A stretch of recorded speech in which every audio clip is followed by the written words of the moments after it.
वैकुंठ या शाश्वत आनंद का निवास शक्तिशाली विष्णु, हिंदू त्रिमूर्ति के संरक्षक भगवान का निवास है।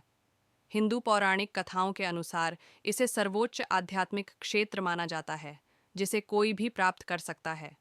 इस भव्य क्षेत्र का प्रवेश द्वार जुड़वां देवताओं जया और विजया द्वारा संरक्षित है। एक दिन सनक, सनंदन, सनातन और सनत कुमार नाम के 4 कुमार युवा लड़के वैकुंठ के प्रवेश द्वार पर पहुंचे। वे वास्तव में बूढ़े और आध्यात्मिक रूप से जानकार थे, लेकिन बच्चों की तरह युवा दिखने का सौभाग्य प्राप्त हुआ।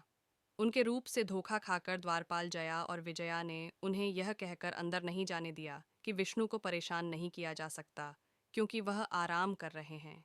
प्रतिक्रिया से क्रोधित होकर उन्होंने जुड़वां द्वारपालों को अपनी दिव्यता खोने और भौतिक दुनिया में जन्म लेने का शाप दिया। शापित होने पर उन्होंने कुमारों से शाप वापस लेने की प्रार्थना की। शोर सुनकर भगवान विष्णु स्वयं वहां पहुंचे और घटना की जानकारी ली। विष्णु अपने द्वारपालों की ओर मुड़े और उनसे कहा कि कुमार का श्राप रद्द नहीं किया जा सकता। इसके बजाय वह अभिशाप को संशोधित कर सकता था। उसने उन्हें 2 विकल्प दिए। या तो वे विष्णु के भक्त के रूप में 7 बार पैदा हो सकते हैं, या भौतिक संसार में विष्णु के दुश्मन के रूप में 3 बार पैदा हो सकते हैं। किसी भी तरह विष्णु उनके नश्वर जीवन का हिस्सा होंगे। जया और विजया अपने स्वामी से 7 जन्मों तक दूर रहने के विचार को बर्दाश्त नहीं कर सकती थीं, इसीलिए वे 3 बार उनके शत्रु के रूप में जन्म लेने के लिए सहमत हो गईं।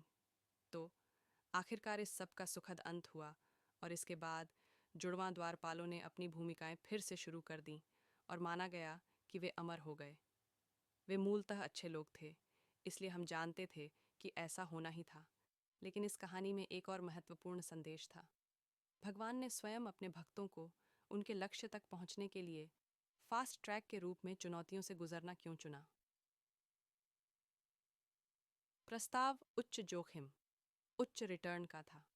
अधिकांश बॉस भी ऐसा ही करते हैं, क्योंकि यह अंतिम विकास तक पहुंचने के उनके दृढ़ विश्वास में एक को दूसरों से अलग करता है। इन्हें एक नेता के रूप में चमकने के लिए सबसे कठिन समय से गुजरने के कौशल विकसित करने के लिए अपनी क्षमताओं का परीक्षण करने वाले किसी व्यक्ति के संकेत के रूप में लें।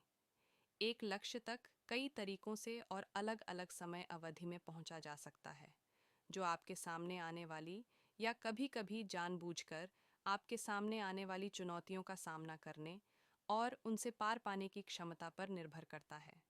यदि आपके सामने आने वाली चुनौतियां वास्तविक हैं और बॉस नेक इरादे वाला है, तो आप इसमें अंतर कैसे करेंगे?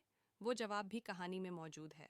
भगवान विष्णु ने उनसे कहा, चाहे उनकी पसंद कुछ भी हो, वह नश्वर यात्रा में उनके साथ रहेंगे।